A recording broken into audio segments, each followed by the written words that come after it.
What is up, everybody? It's Dr. Vibe here, host and producer of the award-winning Dr. Vibe Show, the home of Epic Conversations. I'm the host of Epic Conversations, 2020 Best Podcast News Award winner and 2018 Innovation Award winner given out by the Canadian Ethnic Media Association. And I host the only online show in the world for fathers and dads that is sponsored by Dove Men Care.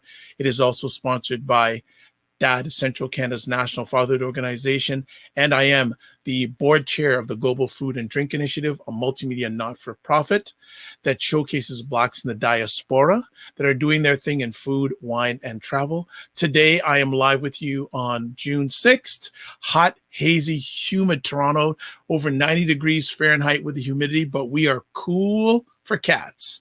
We're doing, as we do most Sundays at 5 p.m. Eastern Time, Black Canada Talking.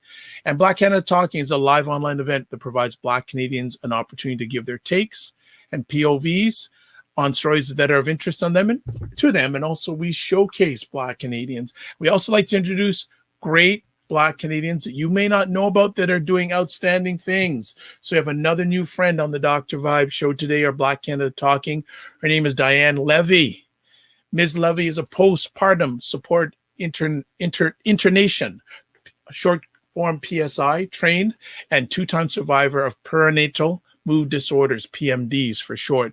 Through her personal journey, she's on the quest to educate, empower, and emancipate women from the shame that can be experienced following the birth of their child.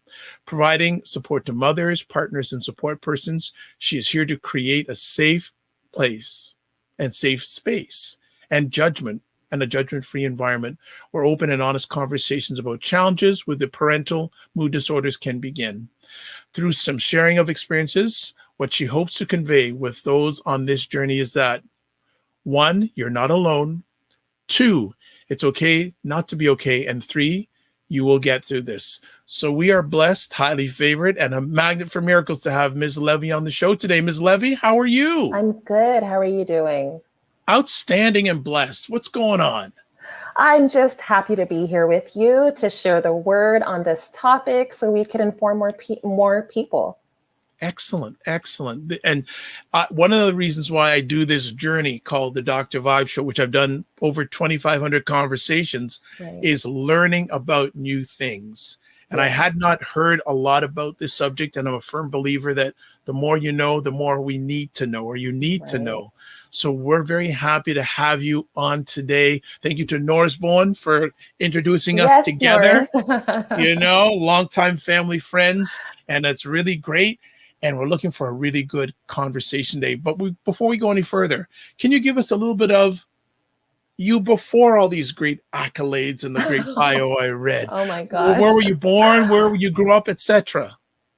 Okay, so I was born and raised here in Canada, grew up in Toronto in the West End called the Junction. I don't know if many people know where the Junction is, but you know, around Dundas and Runnymede. I grew up there for most of my life. I'm now out in Durham and Ajax. And, you know, since a young age, I've always had compassion and wanting to give back to others. You know, I'm very empathetic to people and what they're going through. Everyone has a story. And so when people used to ask me, what is it that you want to do? And I'm like, I just want to help people, but I didn't know in what way I was going to help them. So initially I started off, you know, coming up with a program where I was giving necessities to the homeless people. And I'm a bit of I don't want to say not pessimistic, but I want to see where the money is going. I don't want to just give to organizations. I want to see the people that I'm giving the things to. And so I would have, you know, a bunch of friends and some organizations help with donations and get out on the streets and give to people. And then the pandemic hit. So I kind of laid back off of that. But in also doing that, I've had 2 children. They're 5 and 10. And with both of those incidences, I had experienced what people know as postpartum depression, but the more correct term is perinatal mood disorders. And it was with my second experience that I started questioning, well, why did I have this thing? What is going on? And it was at that very moment that I realized this is what I'm supposed to be doing. I'm supposed to be sharing my story with other women, and not just women, but fathers, their families, support persons, in order to create more awareness, get rid of the stigma, get rid of the shame that surrounds it. And so that's why I'm here today doing what I do. I believe that this is what I'm supposed to be doing in life. And it's why I've gone through perinatal mood disorders twice. Well, Norris is on the line here. He's shouting out, saying hello. So he said he's looking forward to this conversation. Before we get more into it, where do you get your heart for servitude? You know what? I thought about this the other day, and I just remember, even as I was a little girl, I would be watching the channels with the, children who didn't have much in life all over the world. I was always drawn to that type of work. I always had compassion for it.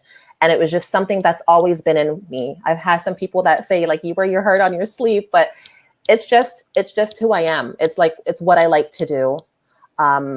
My personality does not belong behind a computer screen, typing away and doing that type of work. I am much more comfortable conversing back and forth with people, understanding their stories, and just listening, because everyone has gone through something. When I was doing some research into this, I said, wow, never heard about it before. Right. But when you first experienced this, what was your reaction? And then what was your family and loved ones' reaction initially when you dealt with this the first time? Oh my gosh. So the first time I knew that postpartum depression existed, but I never equated myself with having it. I didn't think that I would get it.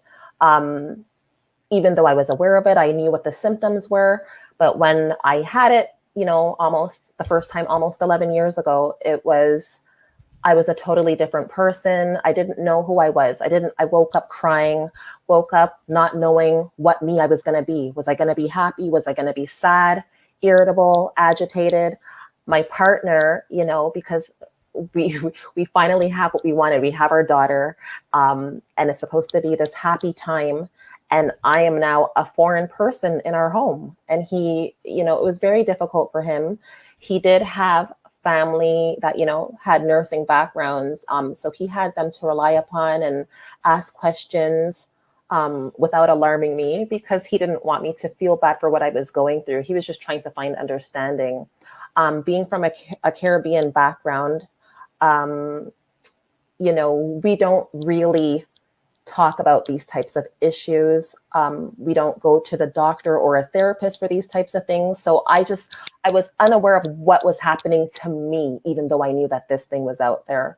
And I just really much wanted to be my normal self again, because what you tend to feel is out of control. And you start to feel like your symptoms are you. You don't see an end in sight. You feel like you are this illness. And so you become a totally different person to your family and friends. There's a lot of withdrawal from social events, isolation, and your mood from one minute to the next, it just varies. When did the non-awareness become awareness? I believe it was my sister-in-law, she said to my husband, I think Dionne is having baby blues. And so I looked it up. Yeah, baby blues. So baby blues is, you get like a bit of sadness. It's what they call the non-disorder. It's not as intense as postpartum depression or perinatal anxiety. It lasts 2 days to 2 weeks. And it's just like your self-esteem remains the same. For the most part, you're happy, but you're overly fatigued, and you might have some sad moments, but it's very short term. Like I said, 2 weeks, maybe 3 weeks the most. So that's what they thought I had, but my symptoms lasted for like 5 months. Wow. And so that's where I was like, no, there's something's wrong. My mother was like, no, you just bought a house and you're overwhelmed with a new house and a new baby. And I'm like, no, mom, something else is happening. But I couldn't put the words to it. It wasn't until I was going through it that I myself started reading into it more and really investigating what it is that I was going through. How were those 5 months? They were pretty horrific. Because I wasn't in control. I'm not in control of my feelings. Imagine waking up and you don't know what you're going to be that day. You don't know if you're waking up to yourself crying, lack of appetite. I blamed myself for any and everything. So anything that was wrong with the baby, whether she had gripe or, just regular crying, I blamed myself because I had to be doing something wrong. Questioned all the time why I didn't have an immediate connection. I was very protective of her, but I didn't have that immediate connection that everyone said I would have, and then have this overwhelming feeling of joy and this overwhelming feeling of love. And I didn't experience it right away. And I so automatically was like, what's wrong with me? I've waited my whole life to have this baby, and now she's here and I'm feeling off. So when you found out what was going on, what was your first course of action? Well, I must tell you, I didn't receive help the first time around because I was still in a bit of denial. What I would have to do is every morning, because it was winter time, and winter in Toronto, it's dark from 3:30, 4 o'clock. I had no one else that was there with me. My husband at the time was working at Richmond Hill. And we're in Ajax. So the travel alone from Ajax to Richmond Hill was just horrible. So I would have him wake up earlier, help me pack my bag, and drop me off at my mother's house just so I could have another adult that I could be with, just for company. And so important to know that just because I was at my mother's house receiving help, it didn't mean that my symptoms disappeared. It just meant that at least I had support in the daytime until he returned home. And my mother, like I said, being a Caribbean woman, Jamaican woman, she just was like, I don't understand what is going on. How come you're not happy? You have a sweet, sweet baby here. I couldn't tell her what it was that I was going through, but I didn't receive help. I did start to notice that if I broke out of the monotony of the day, it did help. If I forced myself to go outside and do a little exercise, walking, that helped a little bit, because as you know, if you exercise, you have your happy endorphins and the happy hormones, it's being released throughout your body. So then you'll get like a burst of energy. Just having someone there to relieve me of preparing meals or holding her so I could take a proper shower, that was everything to me. But no, I did not receive help the first time around. I'm thinking here, so 5 months you're going through this, and again, I'm an outsider here, so I'm just putting these conversations together. That did it ever dissipate the first time around? Because you said you didn't address it. So did it dissipate, or were there any lingering effects? It dissipated for me, fortunately, as the months got warmer. So by April, May, I started to feel like I could actually venture outside alone with her. And that's the other thing. It wasn't just depression. That's why we call it Perinatal Mood Disorders, because it covers a whole list of symptoms. I also had anxiety. I was afraid to leave home by myself. I was afraid to put her in a stroller and go out for a walk. And so I was anxious to be alone at home with her, because I just felt like I needed someone else around me, but I was too anxious to go outside. And so that there's things that you should be doing, but there's also something holding you back from doing it. A very difficult time. The first time around, I was very lucky because I didn't receive treatment, but like I said, the symptoms dissipated around April, May. I had my daughter in November. So around April, May, the symptoms dissipated, and I felt like I could start doing things on my own. I didn't have to rely on the trip to my mother's house to feel like myself again. I started eating food again. That's how I knew things were changing. I love food. So things started, getting back on track for me. And I started enjoying my time with my daughter. I started enjoying going for walks and venturing out on my own alone with her. Great. So let's move up to second child. Yes. So. And this is happening again. Yeah. How did you react differently this time? Okay, so this is a whole other situation because I had my son, about almost 5 years later. Right. I had him in July. Okay. And I remember after I gave birth to him, it's almost like I sat back. I pushed him out and I waited for these feelings to come right away, because with my daughter, I felt like I had the postpartum and the anxiety right away. I had my son in July and everything was rosy. It was great. I woke up every 2 hours like I was supposed to, do my feedings. And, anyone who knows, that's not a fun time. But for me, I was just like, thank you, Jesus. Like, I feel normal. I had him in July. Everything was going great. August came. August was great. I want to say September hit. And I looked at myself in the mirror one day, didn't know who I was. And so these are two different examples. One happened right away. One took, within 2 months to kick in. That time around, I felt like it was more difficult because now I have a almost 5-year-old daughter. So I have to appear normal in front of her and put my best foot forward in front of her. I don't want her to see that something's wrong with her mom or her mother's acting unusual. And now I have a newborn as well to look after. It was very difficult. But I knew at least this time around, I knew what it was. I knew that I was desperate to be back to normal because I have two and not one. So it was through the help of my children's pediatrician. It's not that I even went to go get help for myself, but as you know, when you have a newborn, you have these checkups that you have to do.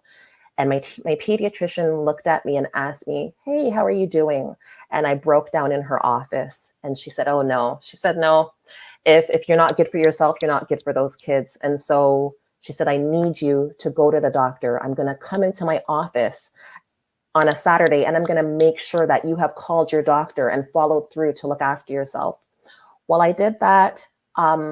Important to know that my regular doctor had retired. So the doctor that I was going to was his replacement. I did not have a real relationship with him. I felt like I was just another number. And so he just gave me these hormone pills. He said that my hormone levels had when you're pregnant, your hormone levels raise, and then after pregnancy, they kind of crash. So he gave me some hormones to for a replacement, and just said, email me if anything.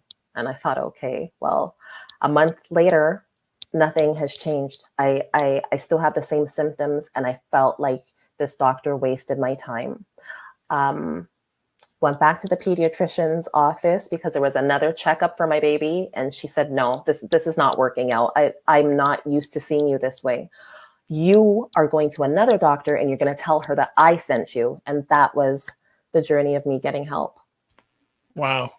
Yeah. How important is your pediatrician in all of this story?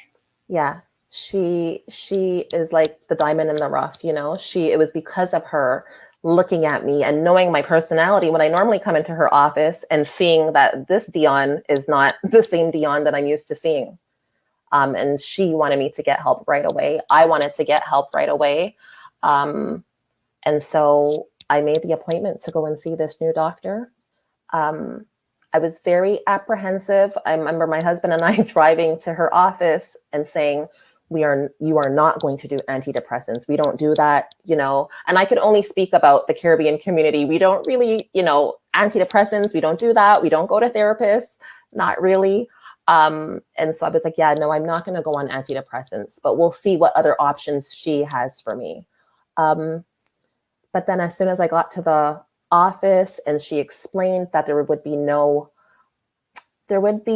worry or no harm to the baby with the medicine going into the breast milk, because that's what a lot of mothers are concerned about and why they may have apprehensions about taking antidepressants, something just said, go with it, Dionne, like just go with it. You have nothing to lose.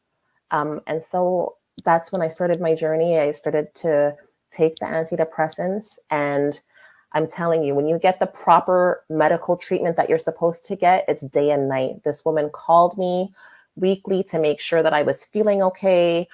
And then I would have checkups with her to make sure that everything was going as planned. Many words said there, but one of the key words, proper medical treatment. Yeah. We will on parking lot that statement to come back later. After overcoming a second time, how did your spirit feel? Oh, well, I felt elated that it was finished, and that I wouldn't have to go through it again. Because at that point in time, I was like, listen, I have a boy, I have a girl, I'm not doing this again, or we're not doing this again. You know, I have what I want, but it was just like, this was horrible. You know, many times upon reflection, I apologized to my husband, and he's like, you don't need to apologize. I know that you were not well, but it's just for him to be in a house and see that his wife is not who he's normally used to seeing. It was so difficult. And then there was a transition period after, and I think that's just in pregnancy altogether, where you get over the rough part and then you kind of feel lost because you've just been doing mom stuff. What about you? What about Dionne? What does she like to do? How can she normalize herself again and get back into just feeling like herself, like without being a mom? What does she like to do? So there's also that transition as well.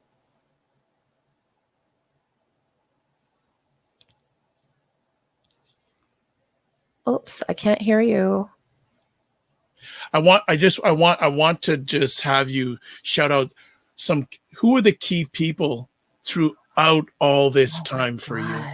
Oh my goodness. I would have to say, well, the pediatrician, Dr. Mills Teddy, a great pediatrician. She works in Toronto. My mother, because through my mother, I saw the transition, and from the first child to the next. The first one, she was like, I don't understand what you're going through. I don't understand what you're going through. The second time around, she didn't understand, but something clicked, and she could see, you know, when my mood was rising and when it was dipping, and she was just a beacon of support. And she tried to learn. And I saw that in her. Even though I wasn't well, I could see her assessing my every move and trying to learn and trying to understand, and no longer, I guess, brushing it off as a made up illness. It's not made up because you're watching your daughter go through it. My husband, because he tried everything. He'd take me for drives, you know, let's go by the lake. Let's just go walk. Just don't do anything, or go to the movie theater on your own. He would try so hard. And it does make a difference to have a supportive partner at home. My sister, always trying to get me out of the house. Okay, Dionne, you got to change your clothes. You got to comb your hair. I don't want to see you looking raga. No, we got to get the first time we've had in over 2,500 conversations, and especially on this topic, we get raga. Okay. I love it. I love it. Raga. He just called D Honestly Speaks. It's what you see is what you get. Bring it, D. Bring it, D. So she was like, no, we got to get you back to feeling yourself. So family, I had someone who, my daughter's godfather, found out that I was going through postpartum. He lives in Florida. He sent me a bouquet of flowers and said, we're with you. You're going to get through this. Don't worry about anything. So just people coming. I had friends, my friend Renee, coming to drive up to my house, living all the way where she does in the West End, and to try and get me out of the house, even though she was going through anxiety herself. So it was like helping each other. I had friends going through it with me, and we would call each other and just be a beacon of support for each other. Wonderful. That is amazing. I love hearing victory stories. So that's why I wanted to get that too. So what we're going to do, we're going to take a little bit of a break to give Dee to keep her raga self under control. And we're going to come back, and what we're going to do in the second half of our conversation, we're going to find out when this became a passion project.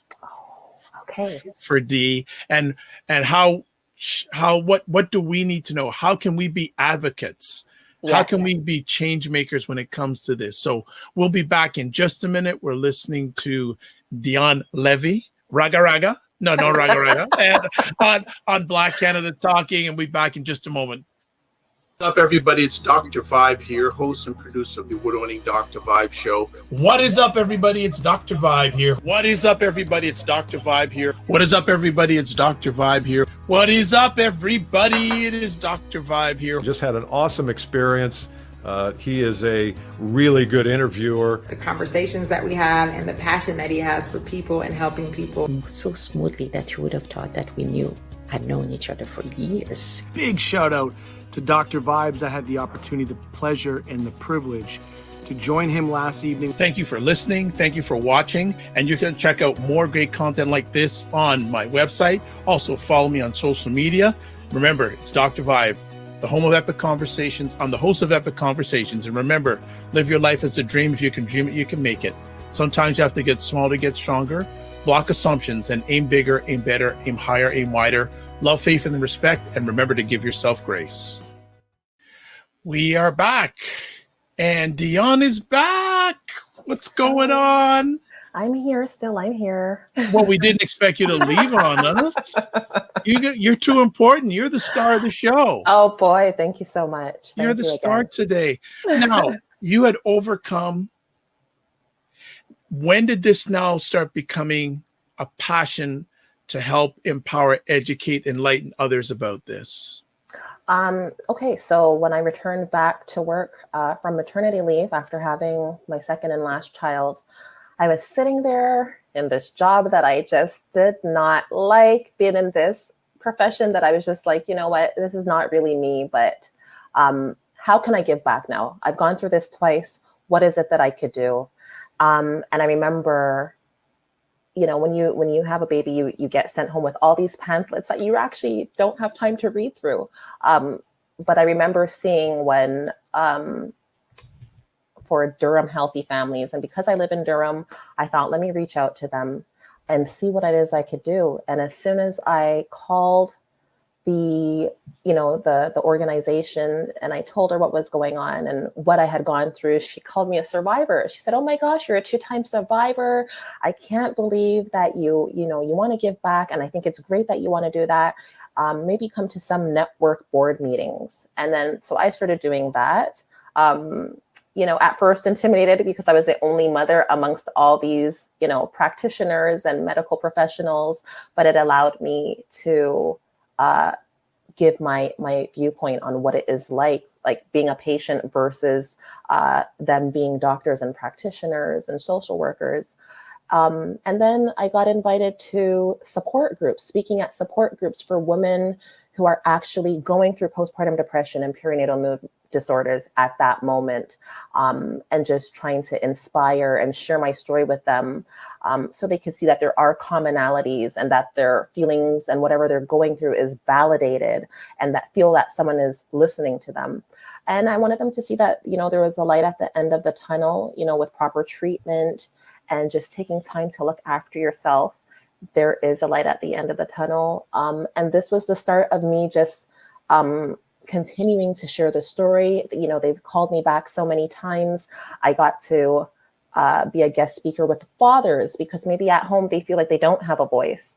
And so the last group that I went to was all fathers, and it was so lovely to see. They were all so concerned, but all wanted to, have their feelings validated as well, and find ways that they could help their partner, their spouse. And so that was the beginning of it all. Wonderful. Want you to see if you can recycle the first time you had the opportunity of sharing your story in public. Do you remember that? I do. Were you nervous? I was not. Oh, good. I was not. Maybe for like 2 seconds. And then the minute I start speaking about it and I think of why I'm there, like the nervousness and the apprehensions, they all go out the door. Wow. Yeah. I want you, and you shared with us just in your last few comments, the impact on fathers and dads. Okay, Okay, if you could dig a little, because for people who don't know, I'm a very big fatherhood and manhood advocate. And I think a lot of times people may not think about the impact or the potential impact on fathers and dads of this type of challenge towards their other halves. So if you could right. just share a few moments on it, that'd be great. Okay, well, so a lot of people don't know that there is something called paternal postnatal depression. It is depression that fathers may experience after the birth of their child. It affects 10% of fathers, and it is underreported. And I did say it affects 10% of fathers, but the number could also be higher if, like, if their partner is going through postpartum depression or perinatal anxiety or any of those symptoms, they are at a higher risk of having some type of postnatal depression. For men, the symptoms manifest in a different way. They become withdrawn, maybe hostile. They are definitely fatigued, and they may show no interest and may turn their attention to other things. Whereas with women, because it's like it could be a hormonal thing, or it could be if you've had traumatic in your past, if you have, a high depression or anxiety in your past, you're at a higher risk of experiencing postpartum depression or perinatal mood disorders or anxiety. So these are all types of things that you have to take into account, especially, I don't know, I think there needs to be more screening. There needs to be more screening for mothers, potential mothers, not, after childbirth, but before, they need to ask more questions into what the medical history is. And I feel like there needs to be more proactive measures being made, so that fathers and mothers could be more prepared for when the child comes. Great. When you first started your passion into this, did it surprise you how many mothers are experiencing this? Because at first it was you. Right. And now you're out championing this challenge. Is it like when you started initially on this journey, did you get blown away by how many women have been or are impacted on about this? Yes, and how many women, have the same symptoms, and you always feel like you're alone. Like, that there are women out there experiencing it, but at that time when you're going through it, you feel like you're in a dark bubble by yourself. So, getting out there and speaking to women and seeing how they are feeling and what they're going through now, it's just like your heart just bleeds for them, and fathers too. Your heart bleeds for them, and you just want to be able to help. And there are a lot of women who are going through the same things, and that's why I want to continue talking about it, because even though mental health, talking about it, is on the rise, there seems to still be a disconnect with perinatal mood disorders, what it is. People just talk about postpartum depression, but it's so much more. Why do you feel there's this disconnect that you just shared with us? What do you think the root cause is? Well, I think there's stigma. I think there's shame. For myself, I was embarrassed. Like, why would I? Like, it was like kind of like, why would I have this thing? But postpartum depression, it doesn't, or perinatal mood disorders, it does not discriminate. It doesn't care if you're rich or you're poor. It does not care about your socioeconomic background. It doesn't care what color you are, how old you are, but it's just important to know that it exists and it's there. And then you have to get proper treatment. Make sure you have, suitable medical practitioner assisting you. I feel like a lot of people get caught up with the fact that, they go to a doctor, they're not really happy with that doctor, so they stay there. You have choices, you have options. You do not have to stay with the same practitioner. You want to make sure that you could advocate for yourself and that whoever you choose to go to is listening. Because if they're not listening, your needs aren't being met. And so we need people that are going to be listening and receiving the information of what their patients are expressing to them. And we need support persons, family members to really listen and not treat perinatal mood disorders like it's some made up thing. It's not made up. And so the more we speak about it is the more awareness we create, and more people would feel comfortable coming forward, especially men. How, if at all, has the medical community responded to this compared to where you at now to when you were going through this the first time? Have you seen a more receptive response from the medical community when it comes to this? And especially in light, we're now 14 months in a pandemic where we live. Right. So when I first got into this, okay, so 11 years ago, I didn't even know that there was a term perinatal mood disorders. Everyone, like I said, only talks about postpartum depression. And I don't know if I actually gave the definition of perinatal mood disorders just so people aren't confused. Go ahead, please. So I want to clarify. So I mentioned baby blues before, which is something that is less intense. It lasts 2 days to 2 weeks. It's a fluctuation of hormones, that are out of whack after childbirth and is due to sleep deprivation. Postpartum depression is after childbirth, and it can last up to a year or longer. Perinatal mood disorders talks about, how you're feeling even during your pregnancy, sometimes even from conception, but from pregnancy all the way to, after childbirth. And so it's taking up the whole spectrum, the whole timeline, pregnancy to after childbirth, and probably up to a year after or even more. But there are women who, while pregnant, are not feeling like themselves. This is why we've come up with the term perinatal mood disorders. I found this out about 6 years ago when I decided to start this journey. And every day I'm learning more. I do feel like there are more people that are advocating for the knowledge of perinatal mood disorders and trying to spread the word, but there's still a little bit of a disconnect. I think the term perinatal mood disorders, I try to normalize it. So I say postpartum depression, but I also explain what perinatal mood disorders are, so there is no confusion. Wow. It's a lot. Want you, and I know you've helped a lot of people. I always like to hear a success story. So do you have a success story that you could share with us during your journey? Oh my goodness. Well, I feel like, even because I mentioned that I did have friends who were going through it the same time as me.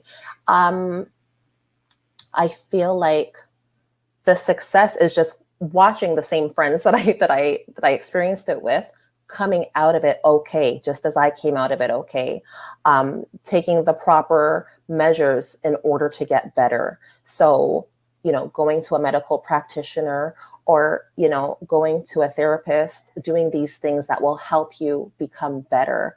I could only talk to what I've seen. And so far, I've seen my friends who have gone through it.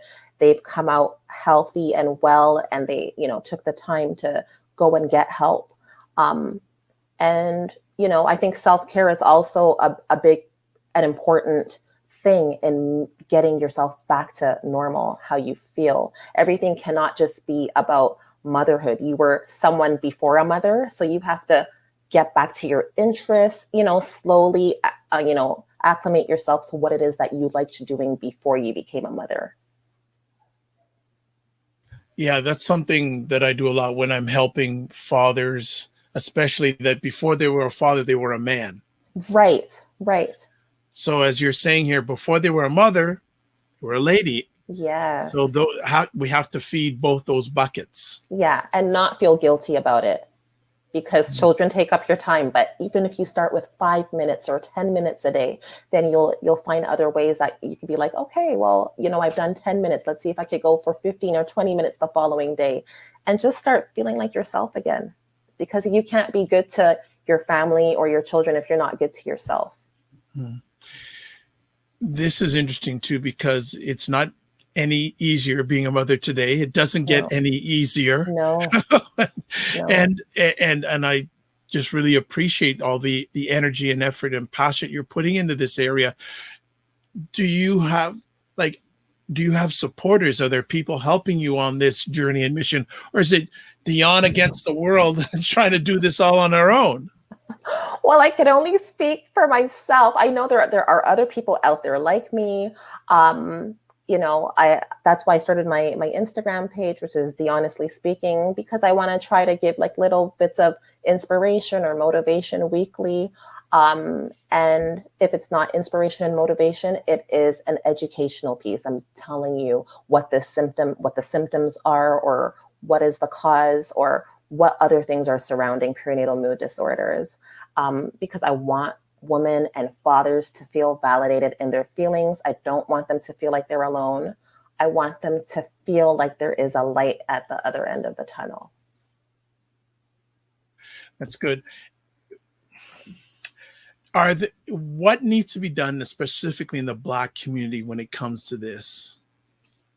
Well, we need to speak up more. I think for us, we've endured so much. Like, we have gone through so much trauma that it's almost desensitized. Like, there are things that even me, like, we've gone through in our past being, Black people, and we are very resilient. We persevere. But the things that we've gone through, we just, oh yeah, I went through that, and we move along in life. But if you don't address certain things, certain trauma that you've gone through, what happens when you don't address things? They come back until it is properly addressed. And so I think we have to continue talking, getting rid of the stigma, getting rid of the shame, stop acting like, there's something wrong if you have a mental issue.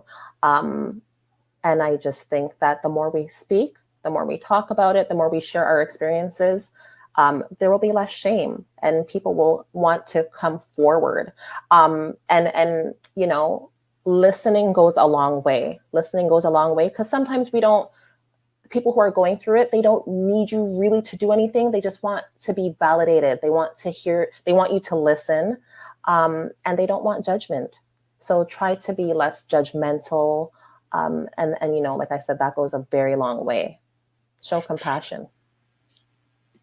When you share to audiences, just out of curiosity, are the majority of the audience Black or white? Well, it depends on what platform. What platform I'm on. So Durham Healthy Families was mainly white, but there were a few Black or Asian, mothers or fathers that were there as well. And, a couple of times I did have like a few Caribbean moms, come up to me after the support group and say, I'm so grateful for you being here, because there are certain things that you've brought up where me coming to the support group by myself, I wouldn't feel comfortable bringing it up, but you've brought it up. And because we had the same background, I was relatable to her. And so that just, made me feel so elated inside. And I love that. Where I'm concerned a little bit is health agencies that aren't providing the culturally sensitive programming. Yes. Yeah. And so I guess a lot more work has to be done within the medical field, because there is a higher rate of maternal deaths in the Black community. As opposed to the white community. I think we're the highest. Sometimes our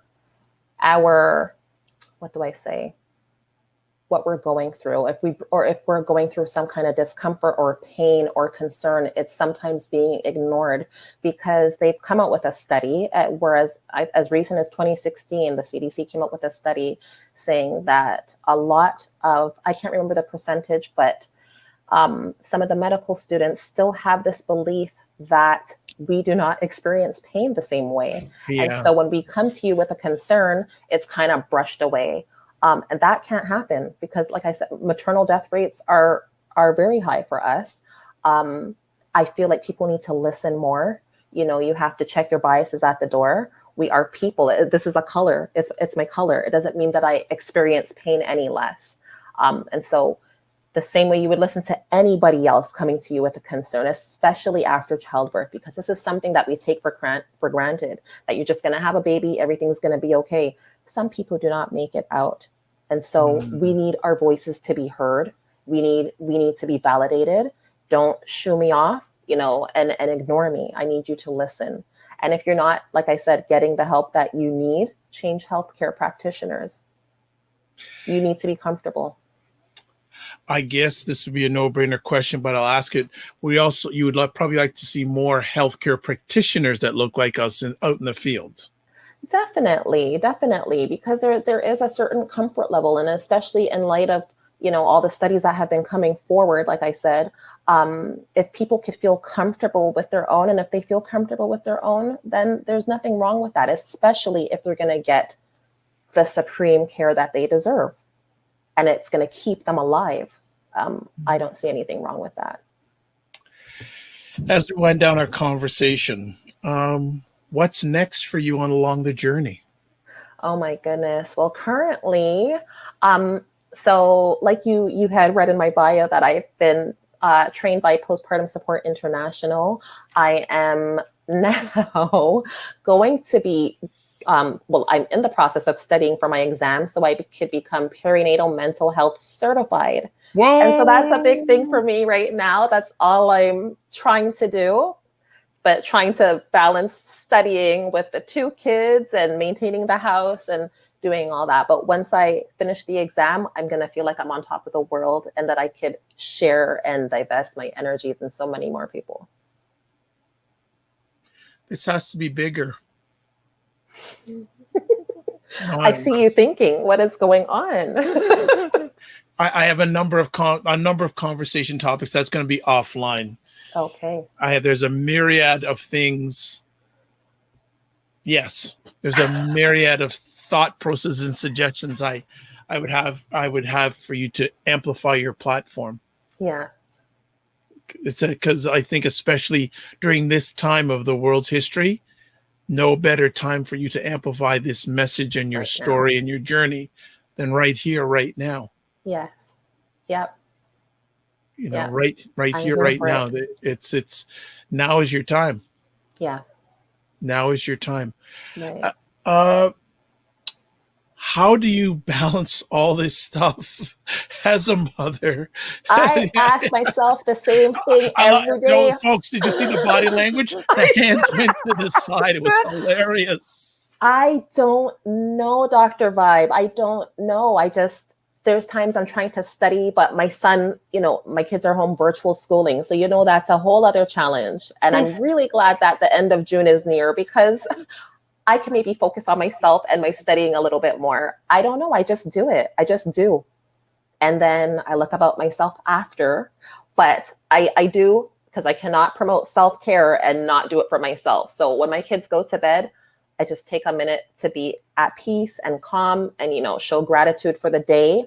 Mm-hmm. I really promote people, just looking at your day. Yes, we're in a pandemic and things seem to be going crazy, but there are good points in the day. So celebrate the small wins as well as the big ones. Show gratitude for the day you woke up this morning. Mm-hmm. You know what I'm saying? So, yeah. So as we have you close out, got a question for you, 2-part question. Yes. When it comes to this subject, what is your message to Black men? Oh my gosh, to Black men out there, we want to hear from you more. I don't want you to, close yourself off. I want you to make your voice big, take up space. If you are going through, postnatal depression, talk about it. I don't want you to go into a shell. I want you to verbalize your thoughts, your opinions, and it's okay to do that. It's okay to do that. Release the stigma. And, in order to support your partner, just listen, try to do things that alleviate some of her stress, like maybe try washing the bottles or do some of the feedings, laundry, just things around the house. Let her have a bit of a moment to herself. That's very important. and it's about communication. Don't forget that you guys were here together before your baby. So, and it's a transition point. So, whereas you have your marriage and you have, okay, now you're together and you have a baby, it's a transition point. Some of these things could make or break a relationship, but have your communication open, continue to do the things that you liked doing together before you had your baby, and continue listening to one another, continue loving on each other. Okay, Black women. What do I want them to know? I want them to know that it's okay to feel what you're feeling. If you are fearful, it's normal, but you will get through it. There is a light at the end of the tunnel. This is not forever. It is temporary. But to not be fearful of receiving or going to get treatment. Go and get your treatment, and just to get yourself back on track.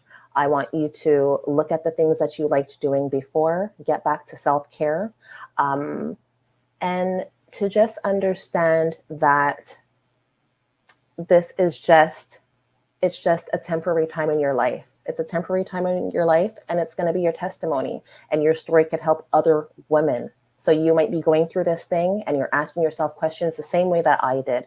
Why me? Why am I going through this? And you're going through it because it might be your testimony. It might be your way of helping someone else, the next generation, the next girl, the next woman who is going through this, maybe the next family member, because you've gone through it yourself. You're going to be better able to assist that person, and you're going to be judgment free, and you're going to be able to listen and give them the love and support that they need. I'm going to slide in one more audience, the medical community. Yeah. What I say to them? Yes. Oh boy. That's a good question. I would just say to them to really just leave any and all biases at the door and treat everyone the same. Do not look at the color of their skin and come up with preconceived notions of who and what you think they are. Let them have the same treatment that you would give a family member, because we know that you're going to treat your family member supreme. Treat any and all of your patients the same way that you would treat your family. Give them the same benefits, the same love and nurture that you would give to a family member.